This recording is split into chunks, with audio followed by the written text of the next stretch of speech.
Hello. Good evening. Hello.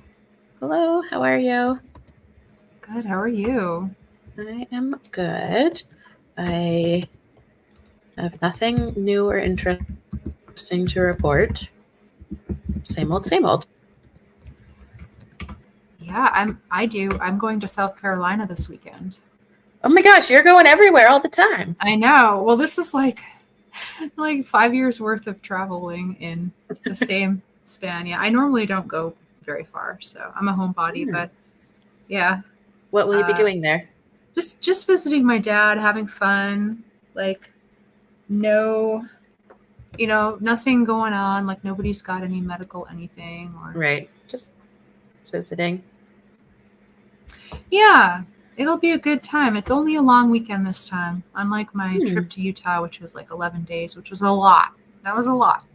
Are you flying there or driving or what? Oh yeah, no, I'm flying, but my kid's driving, and Oh, we all think he's insane. that's But fun. he wants his car, so I'm like, okay, all right. Doesn't want to be stuck with a bunch of old people, I guess.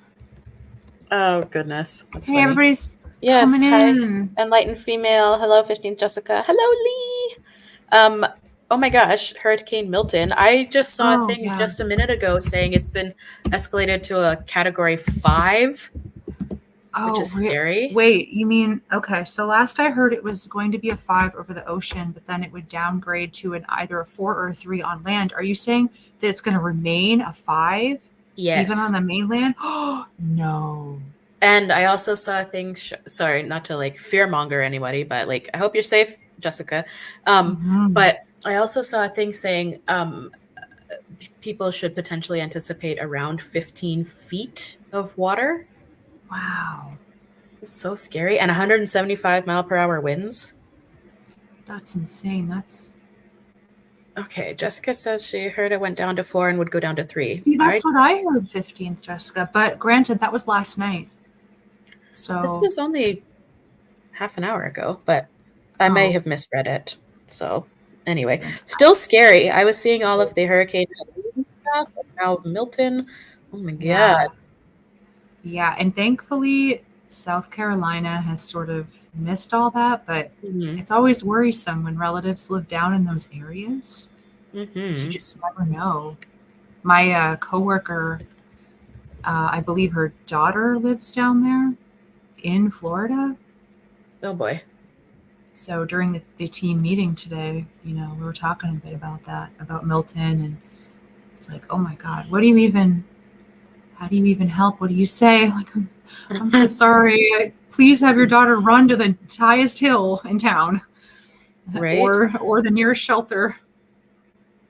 Crazy. Mm, Lightning female says it'll most likely be a strong 3 or 4 at landfall. All the background strength of a 5, so prepare it. Yeah, I see. yeah, like the beach is not going to be safe at all. It's got to have time to downgrade. No, get away No, from the and it's water. it's Tampa Beach though, like so populated and touristy. I'm more worried about the people that can't afford to leave. I know. People, yeah, they have shelters and evacuation orders, but like if you're Yeah, some old Mima on Social Security and you got like a bad leg, where are you gonna go? I know. Whenever I see stuff like, oh my God, you should have evacuated, it's like, you need to Mm, have some like consideration for the situations that people's lives are in. Like, yeah, it is for not real. physically or financially or whatever feasible for everyone to just up and leave. Yeah, people forget that though. Yeah. Everybody's an action movie hero star in their Hmm. own mind. They're like, I'd fist fight that hurricane. I'd get my private Right. jet and fly out of there the day before. Yeah, okay. Mm-hmm. Oh, Yeah. areas where the storm shelters are told to evacuate. Oh my God. So Primarily women and children, Lee's right. yeah, or the elderly, Mm-hmm. the disabled and elderly too. Yeah. Yeah, scary. Well, So even the shelters aren't being thought to be enough now. right. Like, where are they going to go? There's like hundreds of Scary. thousands of people. I don't know. Yeah, it's very scary. Yeah, I hope everyone is safe. me Um, too. our topic for this evening is probably not much lighter. We're going to talk about this. Pardon my COVID cough that I still kind of have. It's okay. You'll have it for about 6 months. Great. So yeah, this New York Times article. Let's see. Share my screen. Okay, and then I'll just adjust so I can still see the chat, but also see what I need to see. Okay, so yeah, this let's try that again. New York Times article about super religious Gen Z men, which I thought was interesting. And like you had said, Existential Gamer, it kind of pairs well with last week's stream about sad teenage girls, sad Gen Z girls. So yeah, in a first among Christians, young men are more religious than young women. Any thoughts, Existential Gamer, or chat on why this might be? Oh, yeah.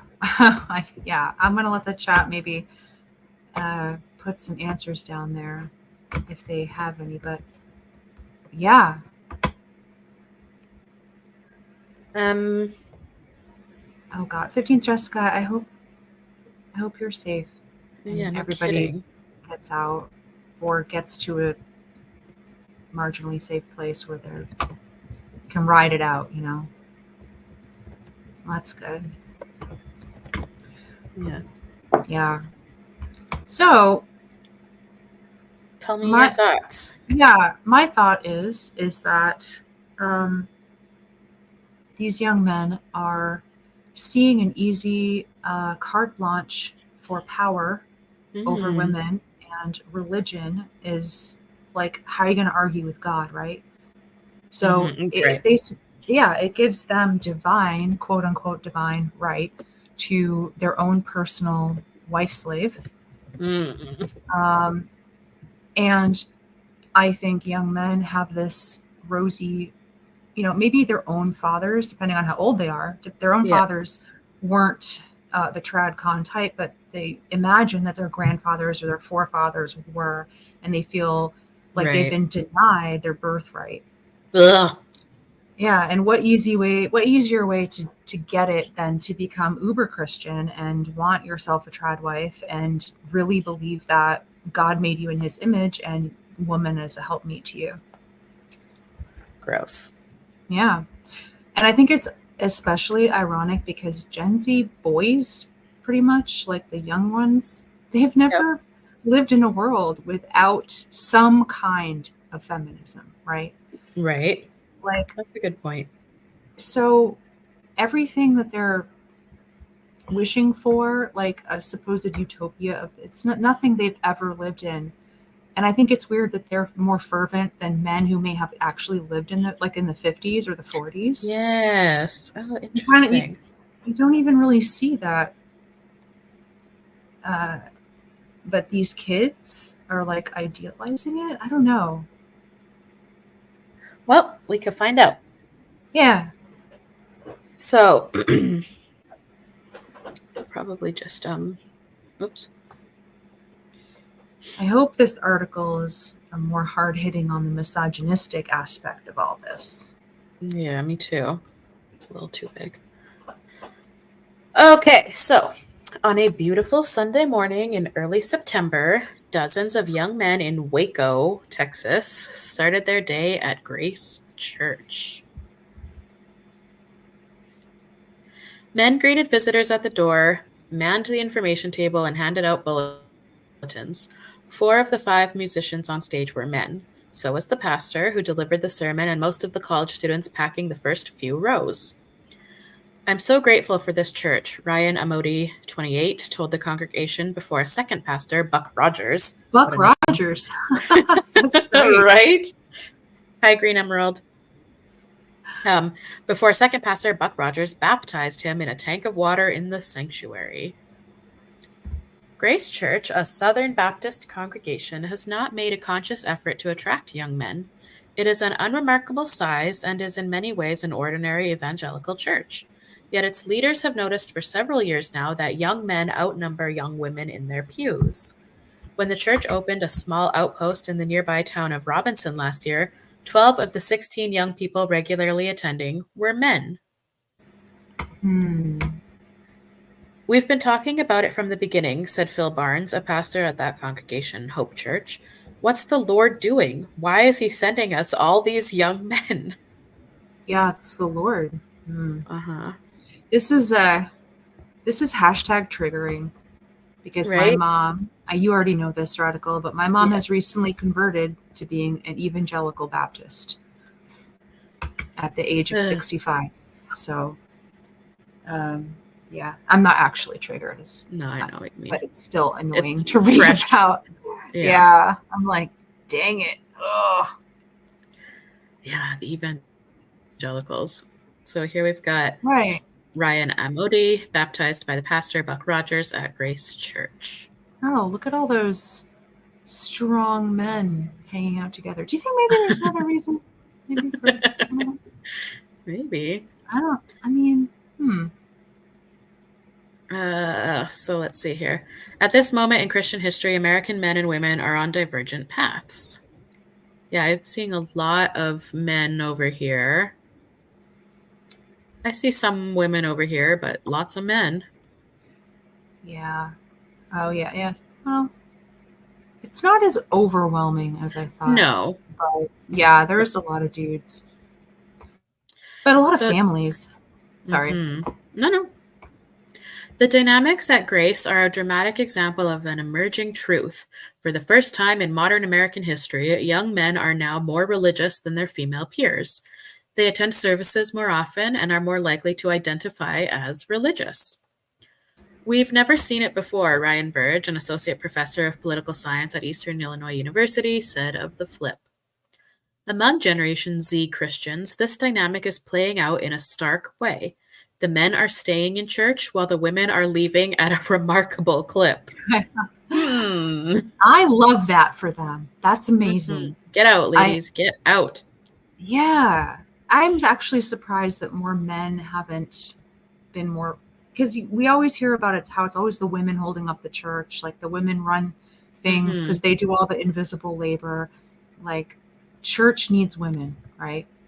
And women are very religious in general, per the statistics, right? Men are all like, loud atheists on the internet, I guess. I don't know. Right. But you would think, because religion basically tells men that they are God. They're like, not some religions literally do, like Mormonism. Well, yeah, right. It's more like, well, he only answers to God or Jesus, right? Right. And you can't literally talk to God or Jesus like they're a human being, right? So you have to go through the man. So de facto, the man is the word of God, and everyone else is underneath him. So why wouldn't, I guess maybe in the boomer and Gen X era, that religion just put too much of, like, harshed the mellow of, like, the, freedom and all that stuff. Yeah. Notice how men were pro-abortion until the flip where they felt aggrieved by women's rights and gains. Right. But while women were still clearly like lower than them, but yet available for free, happy, sexy, fun times, like they were all about abortion. But yeah, babe, I'll pay for it. I'll drive you to it. I'll get you the Plan B. Crazy, like, pro-life guys whose mistress needs an abortion. They're fine with that. Oh yeah, that hypocrisy. But I mean, my generation of like, when we were younger, they'd make fun of those Westboro Baptist church types, They'd be like, yo, dude, like, what the heck? But now they're angry because women have gone, quote, too far. Too far. It's always we've gone wanting too to be far. people, those pesky women. How dare we, Radical? I know. So it says church membership has been dropping in the United States for years, but within Gen Z, almost 40% of women now describe themselves as religiously unaffiliated, compared with 34% of men, according to a survey last year of more than 5,000 Americans by the Survey Center, blah, blah, blah. In every other age group, men were more likely to be unaffiliated. That tracks with research that has shown that women have been consistently more religious than men, a finding so reliable that some scholars have characterized it as something like a universal human truth. Interesting. Oh, I'd like to discuss that later. Please go for it now if you want to. Oh God. So, like, I actually think religion somehow is baked into our human DNA Mm-hmm. because from the dawn of time, most cultures, Yeah, have both worshipped in something. yeah, like I think human beings like to find patterns. We like to find meaning. We have the like we're the only animals that are like existentially aware of like our future Yes. deaths and like what happens after. Mm-hmm. So it just makes sense.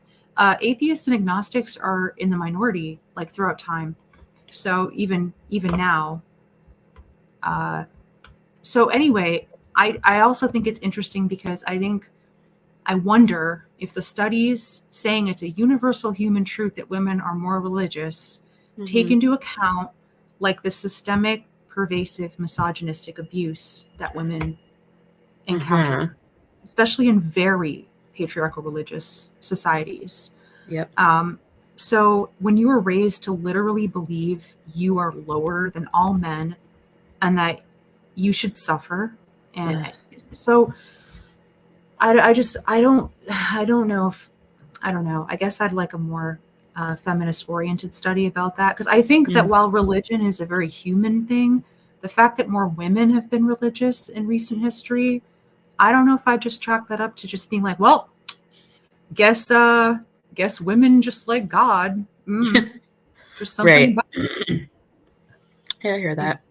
yeah. Anyway, long diversion, something I've thought No, about. go for it Uh, anytime. oh, I also thought a radiated woman's comment was really interesting about how the Southern Baptist were actually pro-abortion in the 70s. That's crazy. I didn't know anything about that. No, I didn't either. Hmm. Feel free to expand irradiated woman. She Oh, did. she did. Yeah, Pro-choice, I should say, 1971, the Southern Baptist Convention passed a resolution calling for the legalization of abortion. that is very interesting. I'd be curious to hear like their stance on it back then. I don't want to speak out of turn, but I'm pretty sure Judaism is Yeah, pretty lenient when it comes to abortion. yeah. I I've heard also this. think Islam is as well. Hmm. Yeah, I think it has more to do with the fact that their particular religion doesn't believe in the conception. You know, conception begins everything. I think they're Right. more like it's at the birth. Mm. Mm. Uh, but I You don't. would Please don't quote me on that. that brings up a point for me when it comes to like the super conservative, like evangelical, Baptist, etc. type Christians, Hmm. because and how they're so anti-abortion, like extremely Yeah, pro-life, because this what you just said brought up a point for me. They also believe you don't really become a full person until you choose to be saved by Jesus Christ and be baptized. Right? Because they don't believe in birth baptism like Catholics do. They believe that you have to welcome Jesus as your Lord and Savior. yeah, I And know. and I've been so I've been recently yeah, of educated. course, of course. But like so then why should they be so anti-abortion then? I Because honestly don't. I don't know. I get that might be. Oh yeah. So Irradiated Woman said that it's because the Bible is silent on the matter, and therefore it was plausible.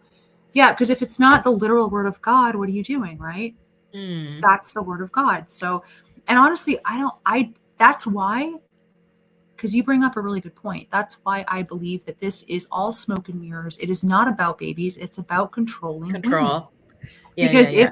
if it wasn't, now we've had. I think I've mentioned this to you before. I might have been Mm, talking to somebody else. So if I'm repeating myself, I'm sorry. But mm-mm, I said something like, I have more respect for, even though I don't believe that they're correct, but the mhm, ones that really think it's murder and allow no exceptions, they they're like, no, it's murder no matter what. They're logically consistent, right?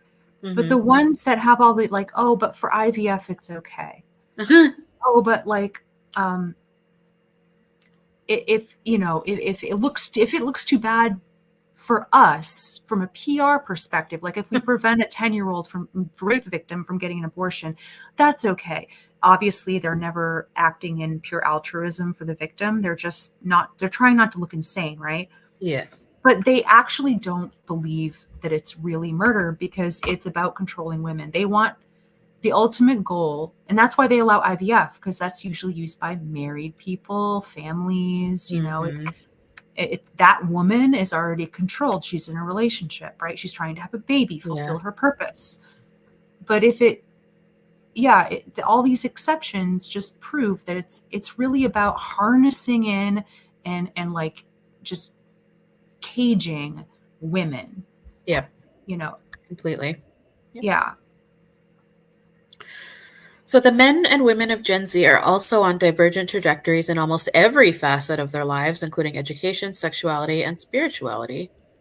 Young women are still spiritual and seeking, according to surveys of religious life, but they came of age as the Me Too movement opened a national conversation about sexual harassment and gender based abuse, which inspired widespread exposures of abuse in church settings under the hashtag #ChurchToo. And the overturning of Roe v. Wade in 2022 compelled many of them to begin paying closer attention to reproductive rights. Young men have different concerns. They are less educated than their female peers. In major cities, including New York and Washington, they earn less. Interesting.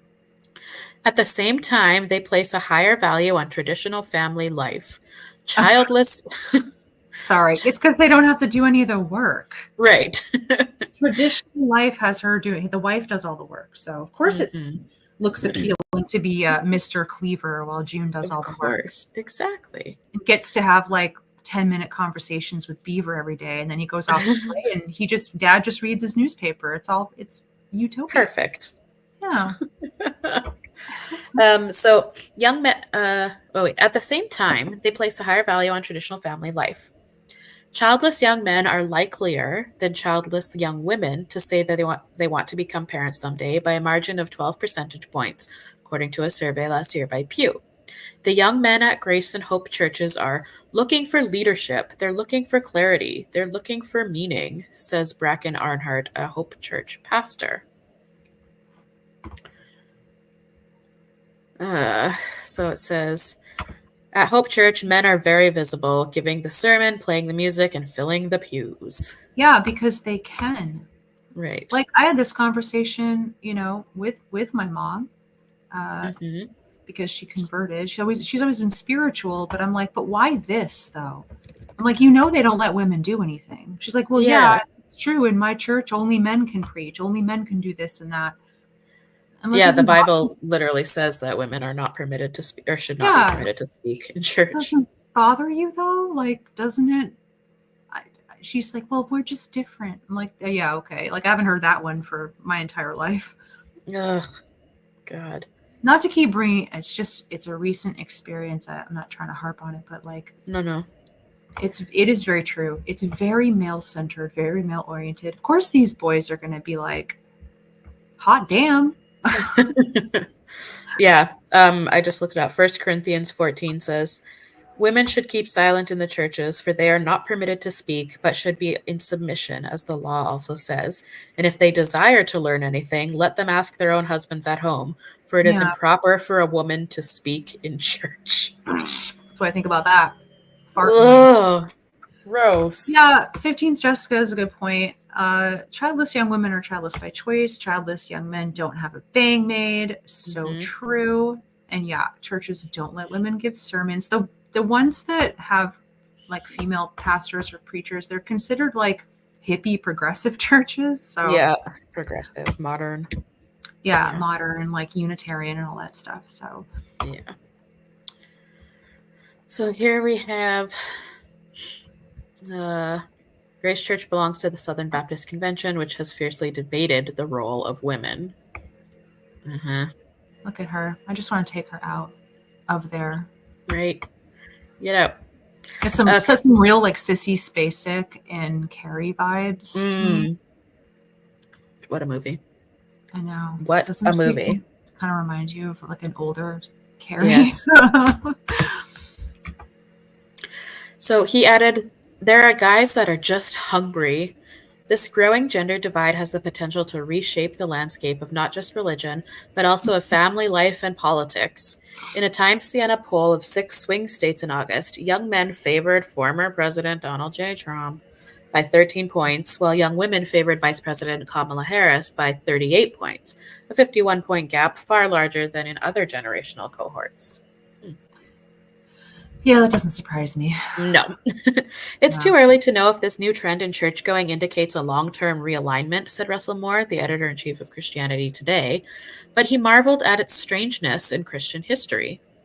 I'm not sure what church life looks like with the decreasing presence of women, he said, pointing out that they historically have been crucial forces in missionary work and volunteering. We need both spiritual mothers and spiritual fathers. No, they need more women to like take care of the kids and do the invisible Mm-hmm. labor, Right, not the exactly. actual prestigious and sermon stuff. So, Right. yeah. So, Kitrin Ferrier is a senior at Baylor University in Waco, from which Grace Church draws a sizable portion of its young attendees. Baylor, a Christian school with Baptist roots, is the kind of place where the school newspaper runs a feature for new students headlined Church Shopping, a beginner's guide to finding a spiritual home in Waco. Lord. Mm, Mr. Ferrier, 21, attends 2 services on most Sundays. Twice! In the morning, he goes to a large church in yep. Waco, popular with students. In the afternoon, he often attends Hope Church. Yeah, Twice? that's what my mom does. No! And Twice? choir and Oh, Bible study. no, I'm sorry, existential gamer. Yeah, I know, me too. Mr. Ferrier was raised in a large Christian family, and his own faith has grown stronger lately, he said. On a church trip this year, he ran into an influencer he follows on Instagram who, for several years, has carried a large wooden cross around the country. Wow, how Mr. inspirational. Mr. Ferrier got to carry the cross himself for a while, which he said was a powerful experience. Following Jesus is difficult, Mr. Ferrier said. It's about denying yourself and denying the lust of the flesh, he You know, said. the more a man says things like that, the more I want to check his browser history. I know, it's so creepy. Yeah, like, dude, calm down. He appreciates a church like Hope, where leaders are frank about the intensity of the self sacrifice he sees as a requirement for the Christian faith. Young men are attracted to harder truths, Mr. Ferrier said. Sometimes, he added, he wants to hear messages with a little wrath of God in them. Ugh. Ugh. Um, Crichton or Kitron Ferrier eats Kitron. dinner with young men at Hope Kitron. Church. Kitron. Southern names. Ugh. Yeah, I was gonna say the names in this article are pretty wild, huh? Southerners. Also, did you read that he was a leader of some kind? This kid is like a Oh, he's baby. a senior in Baylor University. Oh, okay. He's a senior. Okay. Yeah, I 21. I think I misheard that, like a senior something, but okay. Great point from Irradiated Woman. Weird how Yeah, religion also has a way of giving or at least promising men everything they want. exactly. A radiated woman, because when we were reading that, I was thinking to myself, yeah, if there was a religion that told me I was the shit and Mm-hmm. like I had dominion over like animals and the other sex and everything was mine for the taking. And I mean, yeah, they tell you about original sin and stuff and humans bad and all that, but you just pray to God. It's fine. You're at the top, baby. You're at the Yeah. top. Yeah, of course I'd be like, yeah, this religion sounds great because I'm great. Mm-hmm. It's for me. It's like it was made for me. Gross. Yeah. Jeez. Dozens of Gen Z men regularly attend Grace Church. Like, look at the first 2 rows. It's just all Yeah, it's dudes. just, oh no, the third row's that's a dude too. Yep. They're wearing, is it? They have a skirt on, I think. Is that a skirt or is it a pair of funky pants? I Can't don't know. tell. I don't know. Too blurry. Yeah. So for decades, many American churches and ministries have assumed that men like Mr. Ferrier must be wooed into church-going and right living. Publishers promoted books like Why Men Hate Going to Church and No Man Left Behind, which assumed that many men are reluctant Christians at best and that their wives and children would follow them to church. Pastors emphasized Jesus' masculinity, and men's ministries like Promise Keepers exhorted followers to embrace their roles as husbands and fathers. Boy. God forbid Jesus not be like an alpha bro, right? Right? I know, like the He's freaking on. 8-pack abs that he's got in every freaking I painting. know, right? He's on his Lord. Sigma grind set. Jesus. He goes and buys Bitcoin and Oh, shit. God. He has a YouTube channel. Uh-huh. Religion is coded right and coded more traditionalist for young people, said Derek Rishmawe, who leads a ministry at the University of California, Irvine. For some young men he counsels, Christianity is perceived as one institution that isn't initially and formally skeptical of them as a class, Oh, heaven forbid they be criticized especially in as the a class. campus setting. Oh, We're telling them you are meant to live a meaningful life. oh, poor little guys. All they want to do is date, rape the co-eds. Come on. Oh, God. The camaraderie was easy to see after the Sunday service at Grace this month. A circle of young men lingered in the sanctuary, talking and laughing. Will and Andrew Parks, two in a set of triplets who are turning 21 in a few days, chatted with newcomers. I want to There's talk to still, that third triplet. right? Where's the third one? What's his story? He's like, I Maybe ain't it's a going to that girl, church. Maybe. Or and yeah, that's why she's not there. she's like, fuck that church. I ain't going. There's so many genuinely good guys that are just literally always here for you, said Andrew Parks, who has attended Grace for several years. Mr. Parks, a computer science major, would like to get married and have children someday. First, he wants a job where he earns enough to support a family. I want to be the sole provider, if that's what she wants, he said, but has no problem with his wife working outside the home. Oh, wow, thanks for that, Grace. Oh. He is in a new relationship with a woman who he met through a Christ-centered campus choir, so he is confident she shares his values. Mm-hmm. The Southern Baptist Convention, the country's largest Protestant denomination to which Grace Church belongs, continues to fiercely debate the place of women in leadership and family life. The denomination's statement of faith says that only men may serve as pastors and that a wife is to submit herself graciously to her husband. At its annual meeting this... Go ahead. Sorry, what if I submit myself ungraciously? Like with a middle finger? Is that acceptable? I'm just At kidding. its annual meeting this summer, delegates voted to condemn the use of in vitro fertilization. Okay. Arguments in other Christian institutions about women's roles have been raging for decades. Some churches have cracked down in recent years on practices like women speaking from the pulpit. Yeah, the theology... you got to crack down on that. I know. Women using their voices. Ooh. Getting ideas? Yeah. Oh. I mean, it's also reminiscent of the whole thing that is happening in Afghanistan with the Taliban, banning women from speaking in public. Which is insanity. Women's voices are not allowed to be heard outside of her home. Yeah. That's so fucking crazy. It is, yeah. Absolutely. But that's like a logical endpoint of this kind of thinking.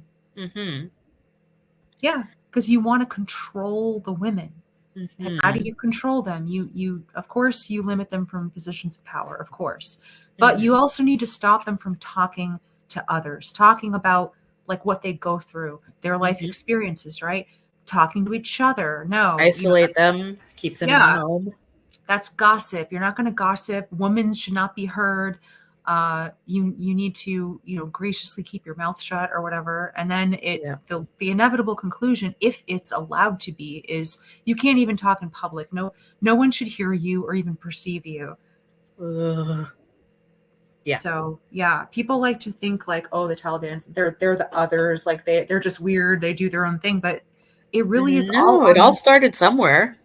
It's all on the same continuum as what we're reading about here. Yep, exactly. It comes from somewhere. So the theology of complementarianism, which asserts that men and women have some separate roles in marriage and church leadership, is resurgent. And many of these same churches are beginning to speak more openly about their conservative political convictions. Young women, it seems, are moving past the debates and out the church doors. Yeah. Yay! How do you Go, young women. debate people not thinking you're a person? Yeah. Like, who just wants to talk and be fully recognized as a human being? Like, how do you debate that? You can't. All right. You can tear your hair out trying to do it, but in the end they can just point their finger at the book or whatever and be like, well, that's what God says. So Yeah, it's nice that women are recognizing this. It says about yeah. 2/3 of women ages 18 to 29 say that most churches and religious congregations do not treat men and women equally. Right. Yeah, no duh. So that's Baylor, the Christian university. This is Sarah Schnitker, a professor at Baylor University, studies student beliefs and behaviors. Young women are asking more questions than their forebears, said Allison Barr, Jesus Christ, I can't read, an historian at Baylor. Her book, The Making of Biblical Womanhood, How the Subjugation of Women Became Gospel Truth, was a surprise bestseller in 2021, sparking widespread conversations in conservative evangelical circles. The complementarian turn has really reduced the visibility of women in the church, Dr. Barr said over coffee at a bookstore in Waco. This generation is definitely more aware of that lack of women in leadership. Opening more official roles to women, though, may not win them back. Many of the largest liberal denominations that ordain women are in steep decline. Greer Rhett, 24, a graduate student at Baylor's Truett Seminary, hopes to be a pastor someday, but it has been a rocky road to what she sees as God's design for her life. Miss Rhett attended a conservative Christian high school in Kentucky where her cheerleading team was not allowed to wear skirts because of concerns they would distract the guys, she said. I saw a comment from Lee, which is relevant. Maybe they should pluck their eyes out. I mean, that's literally what Jesus said, right? Yes. They always ignore that part. These people, Right. They always ignore the inconvenient parts of their religion, and they punish the ones who have less power so they can feel powerful. And that's literally the purpose of it all. I'm not religious, by the way. FYI. Yeah, me neither. As an undergraduate at Baylor, she attended a large evangelical church where at first she felt welcome and happy, but she grew disturbed over the church's treatment of women. Once, a heated discussion broke out over whether women should ask men out on dates. Afterward, some women gathered in Miss Rhett's room and lamented the church's lack of female pastors to teach on such topics. She left that church earlier this year and now attends a church where the pastor talks about poverty, racism, and sexism and attacks them head on, she said. She has come to feel confident that God does call women to leadership, a belief affirmed and strengthened by conversations with Dr. Barr and other faculty members. And Miss Rhett says many female classmates share her ambition to preach and lead churches. I thought it was my mind wanting to rebel for the longest time, but now I think it wasn't rebellion, Miss Rhett said. It was God saying, this is truth. This is how I made women. Can you please elaborate on that? Like, what do you mean by that? Yeah, and also it's like, if you, like, read your own faith book, like... Right, yes, exactly. Like, you can't just say, like, oh, God is actually saying this, when you can really go to the source text and see what your God apparently did say. Remember which is not what you're claiming. Exactly. Remember how you mentioned you read up above that even liberal churches are severely declining because there's a cognitive dissonance there. Right. Like you can't just like say, oh, God actually thinks this. Well, like, did you read the Bible? Because in black and white, it's not true. Right. It's like, yeah, it's all nice and good to think of religion as this like all loving kumbaya kind of stuff, but it's really not if you actually read it. If the dudes can cherry pick, so can she. Okay, yeah, fair enough. I know, it's funny, but I think that's why more women are spiritual, like quote unquote spiritual, rather than being like big R religion, because then you don't, this poor woman, Ms. Rott, is like in a church, right? She's looking for a literal church in organized religion, but like a lot of women are spiritual. A lot of them do the Dianic thing, or Mhm. just like the pagan thing, and or they're just vaguely spiritual without any labels. And this is why, because the actual texts and teachings of organized religion are misogynistic, and it cannot be ignored. Maybe you can delude yourself and cherry pick, yeah, but you're going to feel that cognitive dissonance eventually. Yeah. Being a woman, like if you're a man, you're not going to feel it. Right. Doesn't Everything is validating to you if you're a man. Yeah, and I'm you not get going to your own challenge anything. broodmare who Uh, has to graciously submit herself to you and do all right. that shit. So, like, why? That's a sweet deal, right? Come on. Mhm. So that's Becca Clark Wright, a graduate student in social work at Baylor University. Mm. Couches at church. Okay. I know, right? How lucky. Live, laugh, love, and smash the patriarchy. Oh, good girl, girl. Oh, her shirt says abortion is healthcare. Yeah. Okay. Sorry, I'm an anti Go live laugh Becca. love person. Me too. I think I don't I yeah, that's like very beige to me, but it's fine. Smash the patriarchy is fine. Yeah. I have like a ancillary friend that has a t-shirt that says smash the patriarchy, another one that says the future is female, and yeah, I was like, I know, hey, hey, wink. Wink and nod. She's like, hey. Okay, so Becca Clark, a graduate student in social work at Baylor, grew up in a Southern Baptist home and enjoyed attending church with her parents. But in high school, she became more attuned to issues related to gender and sexuality. She graduated in 2020. These kids are so young. And spent that pandemic summer mostly inside watching the fallout from the murder of George Floyd by a police officer. As Miss Clark's politics moved left, she started to feel less comfortable in the kind of churches she grew up in, where, she said, gay people and racism were treated as punchlines. Miss Clark, 22, is straight, but almost 3 in 10 Gen Z women identify as belonging to the LGBTQ plus community. 3 in 10.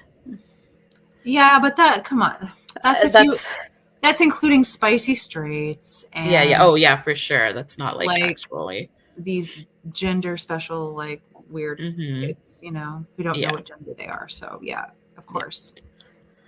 She says, I can't go to a place of worship and know that the person next to me thinks that gay people are going to burn in hell, said Miss Clark. I still believe in God and Jesus and all that. I just struggle to call myself a Christian. Yeah, I mean, there's spiritual. some Spiritual. cognitive dissonance again there because, like, Yeah, again, but read your this is Bible.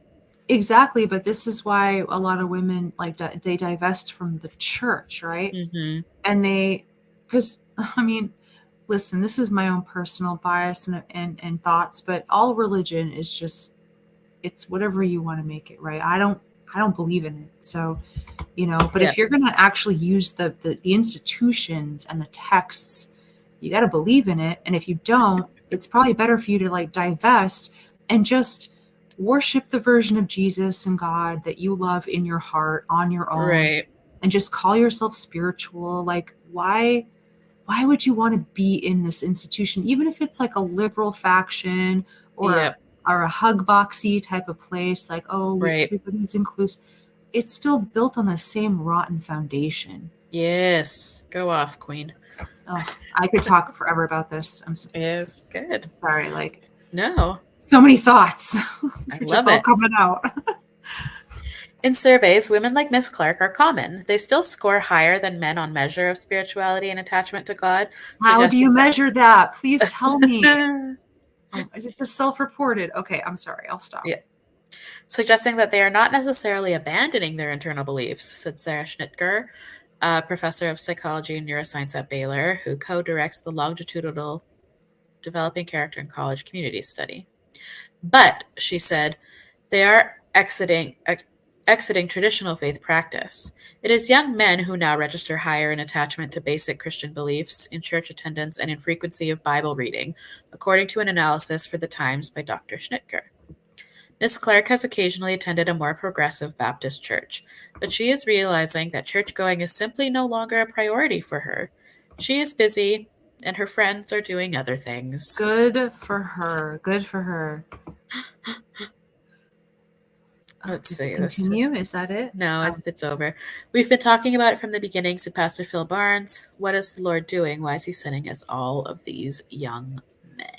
So I don't know if they meant to make it this way or if it's just my weird mind, but this article had an undertone of homoeroticism, like male homoeroticism, that I just could not unsee. Especially the line that he said the young men are coming, they're hungry. And I was like, oh, are they? Oh, hey, Big Lily, time. what's up? Yeah, we're Hey, eating Lily. hot chip here and lying. Ugh. Also, G Strathmore, it's funny because I had to listen to my mom call Catholics literally demonic. Like, What? they're all calling each other satanic, she says. And that's so true. Like, they'll be like, oh, those Catholics, they're demonic. I'm like, Oh my what? God. Wasn't your mother Catholic? Like, what? Are you saying my grandma on my dad's side is demonic? Like, what are you saying? I mean, Catholicism is pretty crazy. Like, I mean, listen, I'm not defending Catholicism. no, I know. Okay. But like to say it's literally demonic is hilarious. It took everything in me not to giggle about that because I'm like, Ma, are you really? I mean, most of my family are cafeterias at best. Like, they Did you say cafeterians?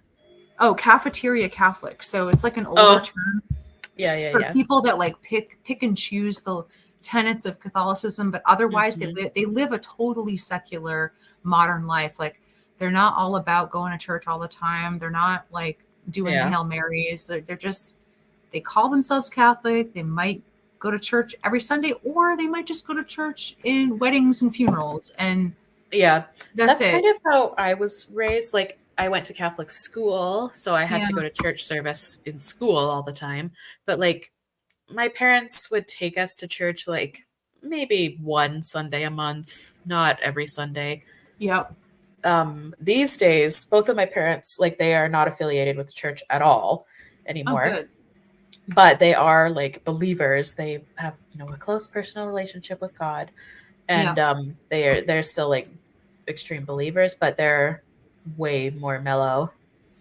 Yeah, I'd say that's how my family is too. Like, not my immediate family, well, except my mom now apparently, but the extended family, it's just like they don't do all the bells and whistles. But if you were to ask them, like, do you believe in God, they'd be like, oh yeah, of course, of course. And that's why I think religion is very coded into humanity, because if you ask most Americans out there, even if they never go to church, they don't do all the rituals, but if you ask them, like, do you believe in God? Most people are going to be like, of course, man, of course I believe in God.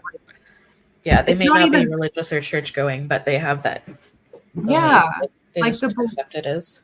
Yeah, they either don't really think about it, or they do think about it, but they don't need to have all the rituals and the organized religion about it. They just believe it. Yeah. Oh, the lesbian nun fantasy moment. It's funny because I've heard that was a sanctuary for a lot of lesbians back in, like, oh, for sure. Ooh, yeah. Sister, what was her name? Belinda Carlisle. No, I'm I think aging it's myself. Cardellini. She was a freaking lesbian nun of history. Yeah. Lesbian nun. I think her name. What the heck was her name? Benedetta Carlini. I was close. Oh. She lived 1590 to 1661. Yeah. Wait, that wasn't very old, huh? Well, I guess it's in her 70s. No, she was 71 when she died. Yeah. But yeah, she had like known sexual relationships with other nuns. Yeah. And unfortunately, when it was all discovered, she was imprisoned for the rest of her life. But she's a pretty notorious. Sister Benedetta Carlini. Oh, that reminds me, off topic, but today is International Lesbian Day. Oh, really? So happy birthday to every lesbian. Congratulations. What's the traditional offering? Plaid, Birkenstocks, a Subaru. Okay. Could probably get a plaid shirt. Yeah. Subaru's a little out of my price range right now. Yeah, same. I have like a plaid, like with a white fleece collar, like jacket. It's extremely gay. Ah, U-Hauls, yes. oh my, yeah. Have some fresh boobs off the grill. No. Too funny. Congrats on being a lesbian. Thanks. I didn't even try. That's what Lily said. I just thought it was really funny. Baby, I was born this way. Yep. Yeah, too funny. What were we talking about? Religion. Yeah, ballistic. That's true. The nunnery and the monastery was a place for them to be. Yeah, and nunneries or convents and stuff were also like pretty much sanctuaries for women who like desperately did not want to get married or have to live the life they saw the women around them living. They could dedicate their life to God to avoid that. And it was one of the only ways for women to learn how to read and write. Right, to get educated. Yes, exactly. Mm-hmm. Ugh, good times. Ah, great. Wouldn't it be great to go back to those times, Radical? Right. Yeah. I would be burned at the stake really quick. Yeah, I'd probably be thrown in with prison, my mouth. Like Benedetta. Yeah, right. Bernadetta? Benedetta. Yeah, I'd totally be in prison. Yeah, same. Yeah, I mean, there's pretty much a woman like you or I in any time of history would be pretty much imprisoned. Like, yeah, I would be living out in the woods by myself, and then eventually I'd probably be found and yeah, burned at the stake. Yeah. Good times. Or worse. There's worse things than that. Ugh. Yeah. Going down the medieval rabbit hole is wild sometimes. Big time. Yeah. Big time. Beware, kids. Beware the medieval YouTube rabbit hole. Oh, yeah. I listen to a lot of like historical podcasts. And yeah. There's actually a great one that I'll recommend. It's called Betwixt the Sheets. Oh, and wait, it's all about I'll put it in the chat. Yeah, you might have recommended that to me, actually. The Sheets. And it's all about like the history of like sex and scandal of like the the Tudor period, pretty much. It's called Betwixt the Sheets. Oh, and they always have a different like guest on. It's really interesting. I have binged so many episodes. I am following this right now. You actually recommended another one to me. All I do, because so often I'm alone at work, is listen to podcasts. Yeah, me too. So, except I use YouTube as a podcast a lot too, though. Oh, yeah. Yeah. Oh, Gay for the Stay in Prison. I've also heard Lured, Lesbian Until Release Date. There is a woman on YouTube that is a former inmate, and I am like fascinated with her content. Oh.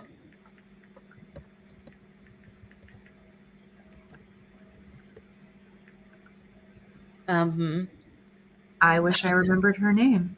I don't. Shoot. I don't know if I have to find. I guess this is podcasting hour now because I have. Yeah, I know. I'm trying to look for this woman.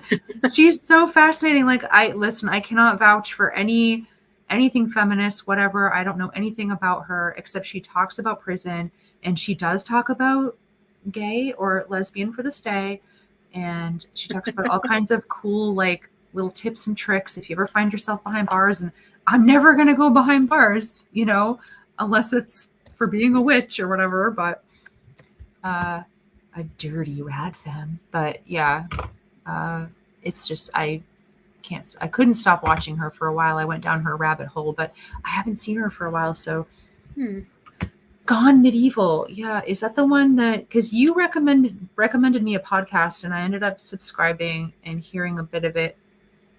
I have a lot of podcasts though. I could dedicate my life to recommending podcasts.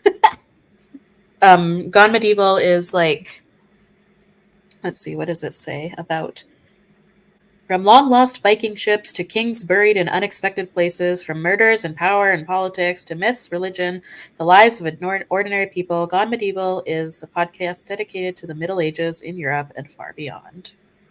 Ooh, It's I'm very gonna good. do that one too. I think you recommended The Ancients the last Oh my time. god, I love the Agents. Oh my god. Yeah, and that's in my library. So good, good, good. And Okay. also Fall of Civilizations podcast. Yeah, I listen to a lot of history podcasts. I love that shit. Are you kidding? It's awesome. You know what? One I find it so fascinating, actually, and it's on topic for this stream tonight. It's called Biblical Time Machine. Ooh. Biblical Time Machine. Um, like I am not religious in any way. I am an atheist No. for sure, Yeah. but I do find the history interesting. So Yeah, I was going to say that too. Like, I do find religion interesting from a historical point of view. yeah, so The stories are interesting too because they really point to like what people believed and feared back then, what yeah, they valued and stuff. yep. So the Biblical Time Machine podcast, they it says they explore the real history of the people, places, and events of the Old and New Testament and everything in between. And every episode, they have like some kind of a professor expert on whatever, and it's really interesting because, like, I mean, historians largely agree that a person called Jesus did indeed exist and was a teacher and blah blah blah. Like that's not really Yeah. up for debate. But yeah, this podcast is just so interesting, just talking about all of the historical stuff of the Bible. So because you recommended this, I'm confident that it takes a more like scientific approach because a lot of times when you find like content about biblical history, it's very Christian. Like Oh, it's yeah, the hosts are like professors of like I can't remember. I don't know what like they're. theology or whatever. Anyway, they're Yeah. professors. Yeah. But it's more of Yeah. like an academic and not. Yeah, very academic. Yeah, that's cool. Okay. Yeah, hosted by Helen Bond, professor of Christian origins at Edinburgh University, and Dave Roos, a journalist and writer. Yeah, because I've Yeah. wanted to go down biblical, like historical rabbit holes, but sometimes you find a documentary or something and it's Yeah, and you're like, very oh. biased. You're like, oh, this was definitely put together by the church. Okay. Yeah, no, these are just really interesting history stuff. Yeah, I love podcasts. I know, me too. I I have to be listen in the mood though. Do you go through like rabbit hole moods where you're into one type a lot more than another? Well, yeah, like when with the Not Just the Tutors one, I binged that because when I discovered it, there was already like 80 episodes. So like Ooh, I binged it for days I and I didn't love listen a to good anything else. binge. Do Hmm. I love when it's got like 80. Some people panic and I'm like, yes. 80 Yes, I will episodes. consume all of it Yes. immediately. I'm like, yay, I finally have something to listen to nonstop for days. Exactly. That's me. Yeah, me too. And then if I'm not in the mood for it yet, it'll just sit on the back burner until I'm done my current rabbit hole. And then Totally. yeah, and then I'll be like, oh, I think it's back time to get back into true crime again. Or Yeah, while I was binging my freaking 80 episodes of The Tutors, I would just like, every day there's whatever you're subscribed to updates with the newest episode. And so like I would have like a backlog of like 2 weeks worth of stuff to catch up on. yeah, but that's the best I though. know. Oh my God. I love it. Oh, it's like you got all this stuff to catch up on. Amazing. Mm-hmm. Yep. One of my favorite things to do, which is really nerdy, and I don't know, but it's watching younger people react to old media that I grew up with, like on YouTube. Oh, yeah, yeah, yeah. Oh, Like, yeah. I love that. I love when they react to like Back to the Future or Jurassic Park, and these kids have never seen it, or like even stuff like some people have never seen Star Wars or Star Trek or anything like that. So I don't know what it is about watching these kids watch this old stuff Yes. and like hearing their perspective and how it comes across to them Mm-hmm. versus how it came across to us growing up is very interesting to me. I don't know. Yeah, I love those like kids react. And it's like, yeah, all the stuff that Well, we grew up yeah. listening to, watching. I mean, they're So not funny. literal kids though. They're like maybe early 20 somethings. They're kids to me though, because I'm 45. So, so if you're 21, you're a kid to me. I'm sorry.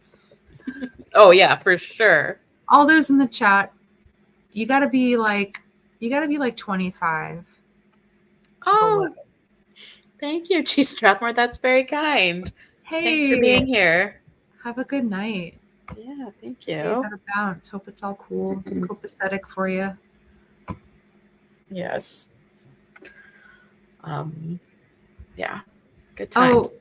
are we talking about true crime? No, don't worry about it. I am too. Although I have to take breaks every once in a while. Oh yeah. It does get kind of heavy, and I'm like, wow, all these people.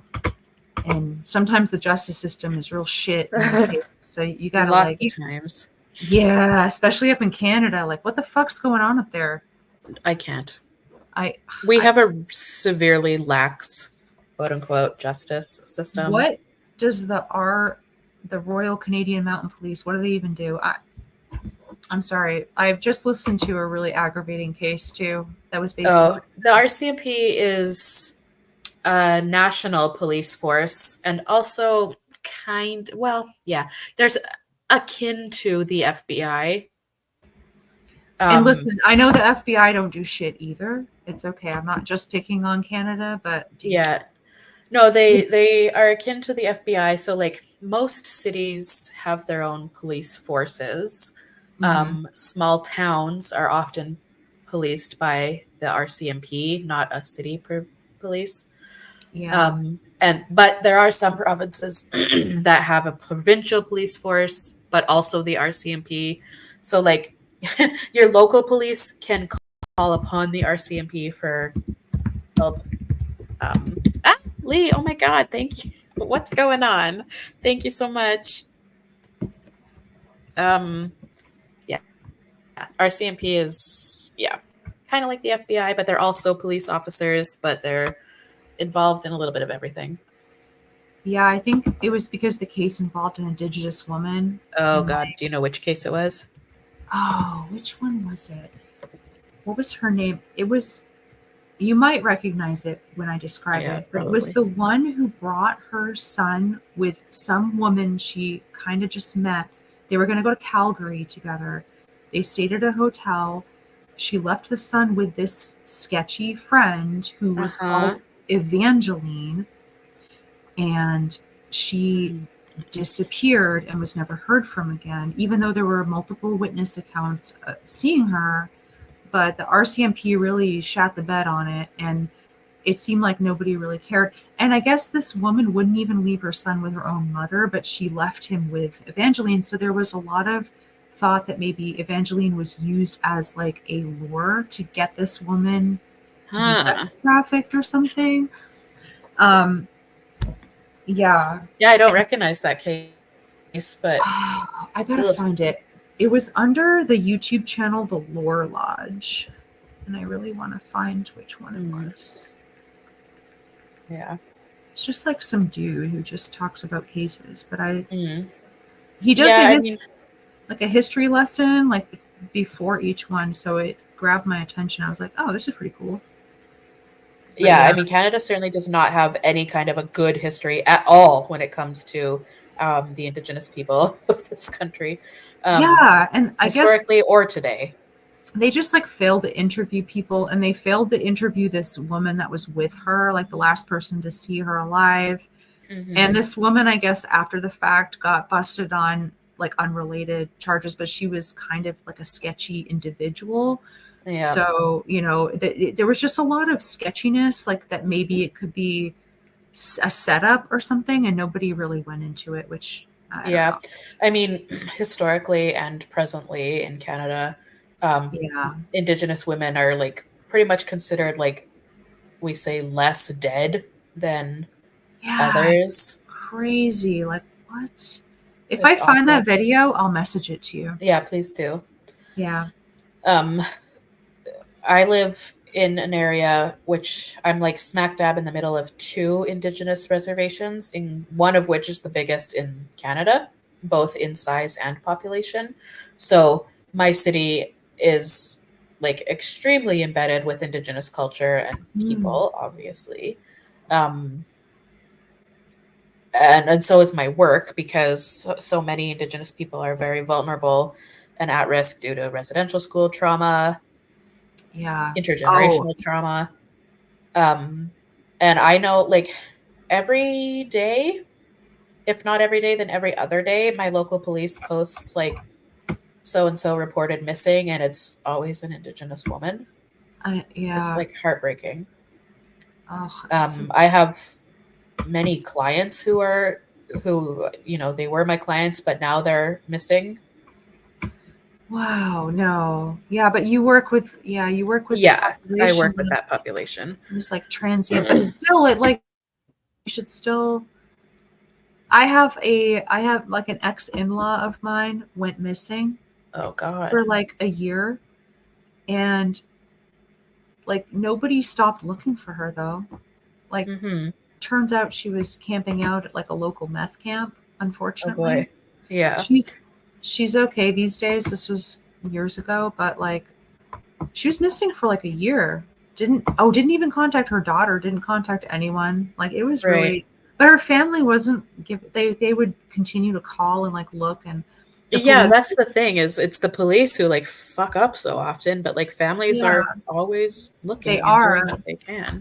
But the police would, they'd look as best as they could, but she left no trace of where she could possibly, like, they already explored where she could, like, her known contacts and all that. Like, they didn't suspect that she'd be at this camp. And they found her by chance. I don't remember the full story, but they found her by chance at this camp, Oh wow. And it was like, oh, it's you. Yeah, ballistic. I'm really sorry about that. Like, I do listen No. to true crime, but like, I don't listen to the sensationalized ones, and I really hate the ones that sympathize with the killer Oh God, or yeah. do like a big deep dive on the killer and all the things about the killer. Like, I prefer the ones that go into the victim, like her, because let's be honest, it's usually a woman, like her backstory, like what was she like what was she doing that day? Because the killer worship thing is not for me at all. Like, No. Oh God, no. No. I I can't listen to any of like the true crime comedy. Like those two words should not go oh together. yeah, like I've never listened to the like comedy. What? No.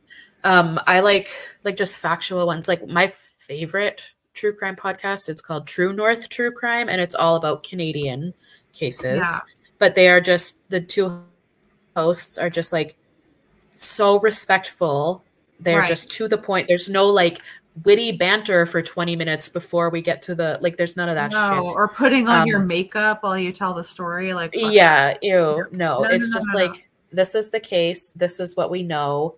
If you know anything, this is what you should do, kind of thing. Like, it's, I can't listen to like that one genre of like, ugh, no, I can't do Yeah, that. It's so and gross to me. if you are like, yeah, like Ballistic said about victim blaming, like if you're gonna blame the victim, Absolutely not. I can't listen to it because like she didn't deserve to die. Like, what's wrong with you people? Like, ugh, this person was a monster who kills people. Mm-hmm. So, and the culture of like worship or thinking they're cool, like, I don't know.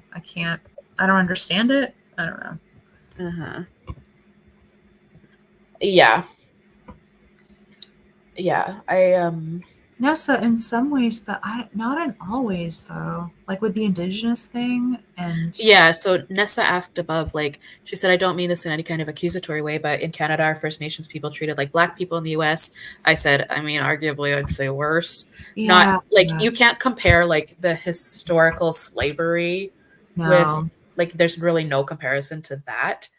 But when it comes to Indigenous people in Canada, like, we have the history of residential schools, which is like, it sounds not too bad, residential school, I don't know. It boarding sounded school. horrifying when they described what it Well, was. that's just Like, it, right? Like, just the word residential school or boarding school, you think, oh wow, they you went to boarding take school. these babies away from their families because they think they can raise Yes. them better and more white. Yeah. So no, literally the mandate of residential school was, the quote was literally to remove the Indian from the child. Yeah. And Why children though? were to But make like, them, why? assimilate into I your don't. white European. I know it's fucked up. I just don't. Um, I don't get the like. Why though? Like they and were all of there these for this. children were kidnapped from their families. Mm-hmm. These schools beat them, molested them, murdered them. Um, yeah, it's a really Yeah. awful history. I It's guess hard it's to. like if I were to do an overhead snapshot of like America and Canada, America is more bombastic with the mistreatment of Black Mhm. Americans. A lot of times it's even out in the open Right. and it Oh yeah, stems here it's like, oh, that was a long time ago. Like it's right or fine. like, shh, don't talk about it. Shh.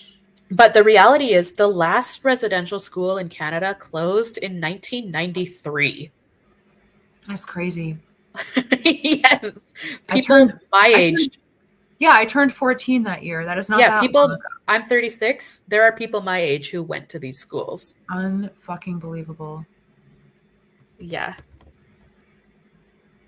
Yeah, same Enlightened Female, and I do like the more factual documentary style uh, channels that just report. They don't editorialize. They just report the facts. Yeah.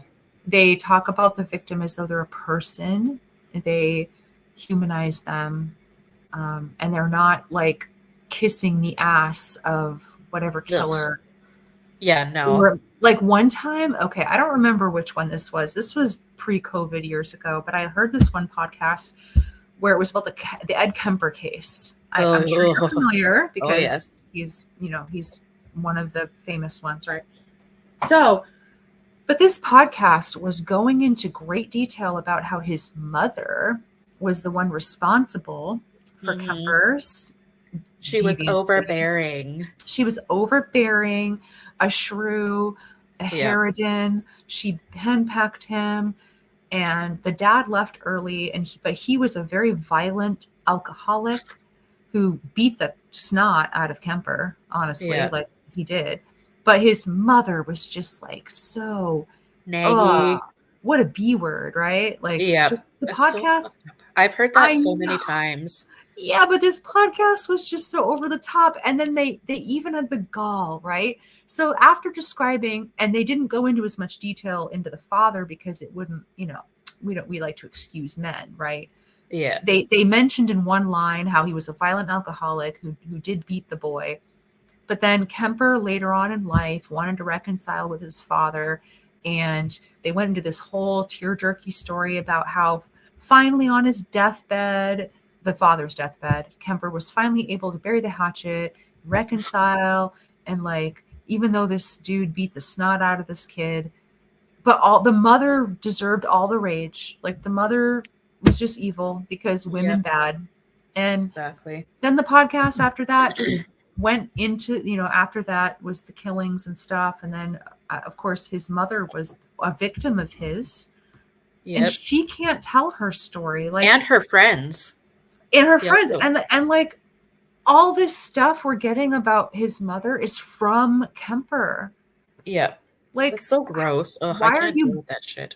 yeah, like, why are you believing this narcissistic murderer who obviously has issues with women about his mom? Why are you believing his stories? Like, what if she was a mother who was terrified of her sociopathic son and trying to do everything she could and Which I couldn't do kind it? of think she was. Yeah. Yeah, because of course, right? Like, she's not. This isn't a Disney movie where she's the evil witch. Like, come on. Right. I No, he's immediately the evil one. like I was listening to that and I was kind of rage listening, and then after that I was like, nah, I'm not. This creator, whoever it is not for me because unbelievable.